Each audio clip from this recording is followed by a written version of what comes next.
देखते हैं आप? जनता का आदेश है और जनता जनार्दन होती। मैं बार बार कहता हूँ कि जनता ही जज है और जनता के जो भी होगा उसका समीक्षा होगा।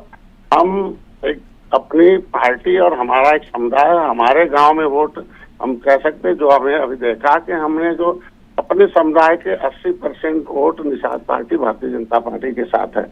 तो मेरे को जो 43 गांव थे उसमें 3 गांव छोड़कर बाकी हमने 40 गांव में हमारा परसेंटेज वोट का अच्छा है। और बाकी जो हार के कारण होंगे या नहीं वोट मिला होगा वो बैठ कर सरकार हमारी पार्टी जो है गठबंधन तय करेगा कि क्यों हार के कारणों से देखा जाए। लेकिन जनता जनार्दन होती है, जो भी वो फैसला लेती है वो सबको स्वीकार। बिल्कुल संजय जी, अभी स्वामी जी बात कर रहे थे भारत समाचार के संवाददाता से, तो ओम प्रकाश राजभर जी को कह रहे थे बड़ी लच्छेदार बातें करते हैं वो, और यहाँ भी लच्छेदार बातें किए थे इसीलिए जनता उनको समर्थन नहीं दी। इस प्रकार का वो आरोप लगा रहे ओम प्रकाश राजभर जी पर। अब आरोप प्रत्यारोप वाले नेताओं से नहीं, मैं किसी के ऊपर आरोप नहीं लगाता हूँ। मैं सब कुछ खुद स्वीकार करता हूँ। मैंने पहले बता दिया कि हम अपनी जाति, अपने उपेक्षित समुदाय जो criminal tribes act inquiry committee से रिपोर्ट के आधार पर जो जातियां 193 जातियां उत्तर प्रदेश में निवास करती है, इसको सभी पार्टी ने धोखा दिया। हम किसी को एक नहीं कहें कि उनको कुछ दे दिया है। अब हम उनके लिए लड़ाई लड़ रहे हैं और सत्ता के साथ इसीलिए हैं कि सत्ता ही दे सकती है, इसलिए हम सत्ता केंद्र और राज्य में मिलती है। मैं चाहता मिले, पिछलों को हमने उन्होंने देख लिया था, उन्होंने उपेक्षित किया, इसीलिए हम इन लोगों के साथ हैं। अब मैं उनकी लड़ाई लड़ता हूँ, उन्हीं के बारे में हम बात करते हैं। लेकिन संजय जी, निषादों के इलाकों में तो बीजेपी पिछड़ गई है। ऐसा नहीं है, जहाँ हमारा वोट बैंक अधिक है। अब जितने मैंने बताया ना, 3 गांव में हमारे वोट नहीं मिले हैं, बाकी 40 गांव में हमारे वोट, हमको हमारा जितना वोट है हमारे बूथ में से एक ही गांव में कोने कोने पर होते हैं, 4 कोने पर हैं, तो जिस कोने पर हमारा बूथ है उसमें मिला हुआ है। अब सारे बूथों को तो थोड़ी कह सकते हैं, इसमें बड़े बड़े गांव है 2-2, 3-3 हजार के, वहां में मिले हुए 40 गांव के निषादों ने वोट दे रखा। केवल 3 गांव के वोटों में डिस्टर्बेंस है कुछ, और वो लोकल समस्या थी, वहाँ ओखरे का कुछ लेकर होगा। अच्छा संजय जी, क्या ओम प्रकाश राजभर जी का बड़बोलापन भारी पड़ गया है क्या?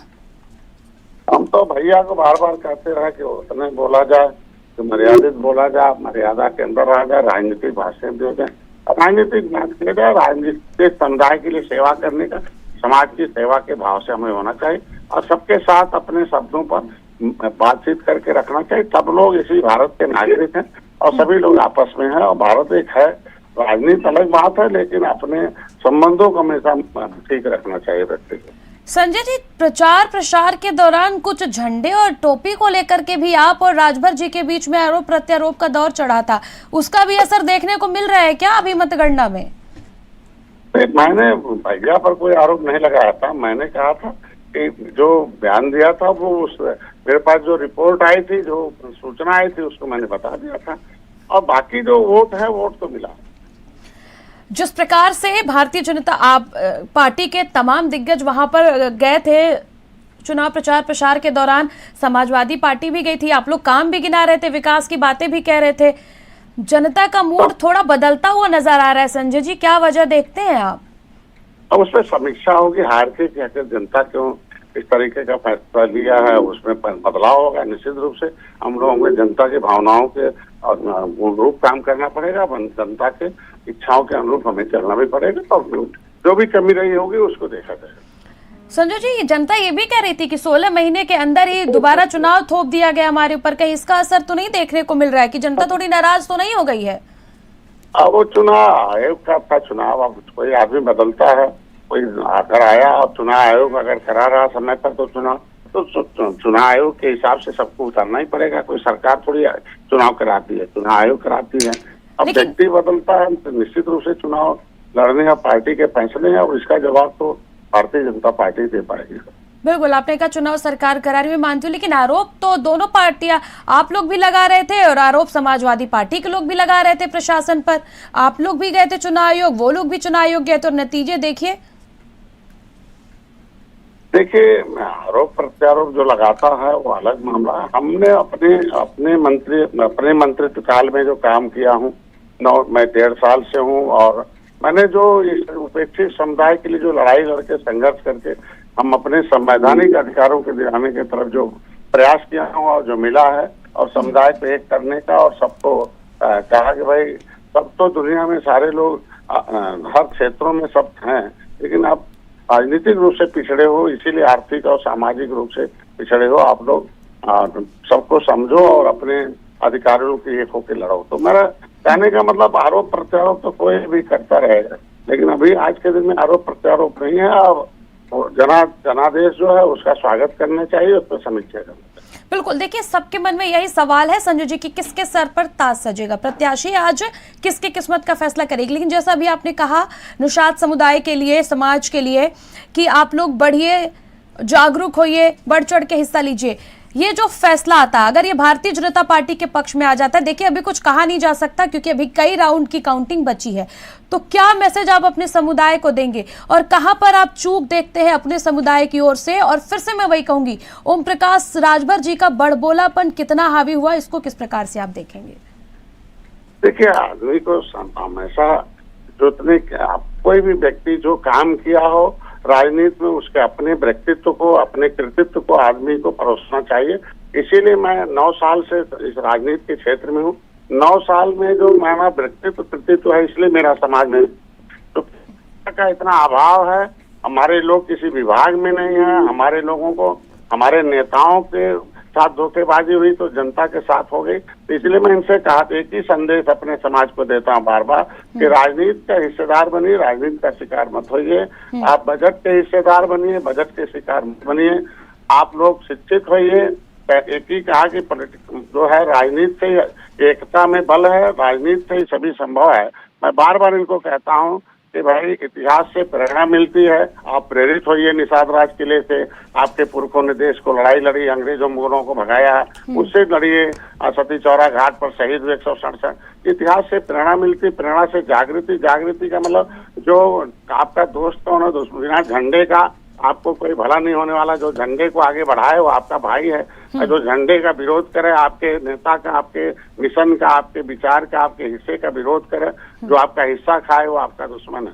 तो जागृति से प्रेरणा से, इतिहास से प्रेरणा मिलती है, प्रेरणा से जागृति, जागृति से सोच विकसित होती है। आप सोचिए कि निषाद राज के किले पर थे तो इतना बड़ा इतिहास रहा है, कैसे मिट गया है। आखिर इतनी बड़ी शक्तिशाली राजा थे तो कहाँ चले गए। आप जैसे नेता हमारे जैसे कहाँ रहेंगे। आप एकजुट होइए। लोकतंत्र में बंदूक में नहीं, बटन में ताकत है, और बटन को इकट्ठा करिए, उसी से मिलेगा। और सोच जैसे विकसित हो रहा, संगठित हो रहे मेरे समाज के लोग। और देखो सत्ता और में परिवर्तन भी हो रहा है जब से हम लोग आए हैं, बहुत ऐतिहासिक रूप से। आप देखे होंगे 2000 जब हम आए हैं 2013 से, तब तो लगातार आपने देखा होगा। संजय जी मेरी बात सुनिए, ओम प्रकाश राजभर जी जब एनडीए गठबंधन का हिस्सा बने थे तो तमाम दावे और वादे किए गए थे। राजभर जी और निषाद जी एक साथ मिल के आए हैं, तमाम आपके समुदाय लोगों को आप लोग एक साथ लेकर के आएंगे। कहाँ चूक हो गई घोसी में? कहाँ आपके आपने अभी अपने समाज की, चलिए मानती हूँ मैं, आपने अभी क्लियरिफिकेशन दिया, लेकिन इस बात का क्या प्रूफ है कि आपके समाज के लोग वहां पर आपका साथ दे रहे थे? जब बूथ पर पता चला ना, हमारे लोग एजेंट बने हुए हैं, मैसेज आ रहा है कि इस बूथ राउंड में गिनती हुई है, तो हम चूंकि हम में कौन सा बूथ पड़ेगा और कहाँ से बूथ आ रहा है, किस बूथ से कितना वोट मिल रहा है, वो सब डिटेल बाहर आता है। तो बूथ से पता चल जाता है कि हमारे यूथ वहाँ हैं और यूथों ने निषाद राज को, जय राज को हमारे लगाया। और वो जिस तरीके जिसके साथ रहते हैं, त्रेता में भगवान राम के साथ थे, उनके साथ ईमानदारी से थे, आज जहाँ हैं उनके साथ हम लोग। लेकिन लगता है आप जो भैया भैया कहते रहते हो प्रकाश राजभर जी को, कहीं यूनिटी में तो चूक नहीं हो गई कि आप लोग एक साथ भाईगिरी नहीं दिखा पाए वहां पर? आप लोग तो हमेशा कहते थे भैया हैं, उनका पार्टी में स्वागत है, मिलके चुनाव लड़ेंगे, वो भी कहते थे। और आज देखिए आप अपने निषाद समुदाय की बात कर रहे हो, राजभर समुदाय की बात कर रहे हो, वहां पर जब हारने की बात आ रही है, आप माफ कीजिएगा थोड़े पीछे चल रहे थे। हमें वैसे भी हमारे ऊपर आरोप लगते रहते कि आप एक जाति की बात करते हो, जाति के नाम से पार्टी बनाए हो, जातियों के लिए आप लड़ाई लड़ते हो, कैबिनेट में जगह जगह आप जाति। हमने कहा सब जाति की बात करते हैं, लेकिन सब जाति की बात करते करते तो ये जाति छूट कहाँ से गई?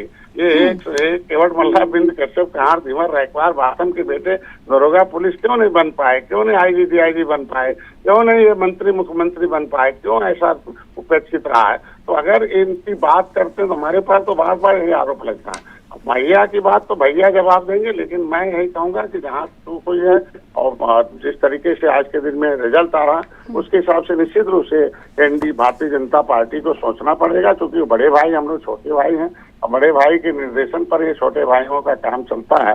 तो निश्चित रूप से वो सोचें और एनडीए की कोई घटक दलों को भी किस तरीके से कहाँ कमी हो गई उसको सुधारने की बात करें 2024 में। अभी लोकसभा का चुनाव। संजय जी, क्या सपा की बी टीम बन के तो नहीं आए ओम प्रकाश राजभर? तल्ख टिप्पणियां, वही बड़बोलापन।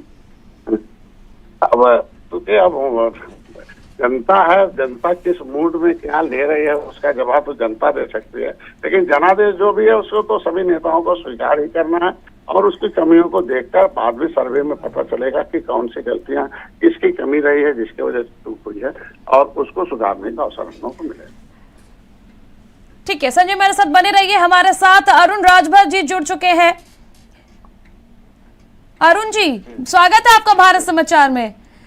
जी धन्यवाद। देख रहे हैं आप किस प्रकार से फैसले आ रहे हैं, लगातार सुधाकर सिंह बढ़त बनाए हुए हैं भाई।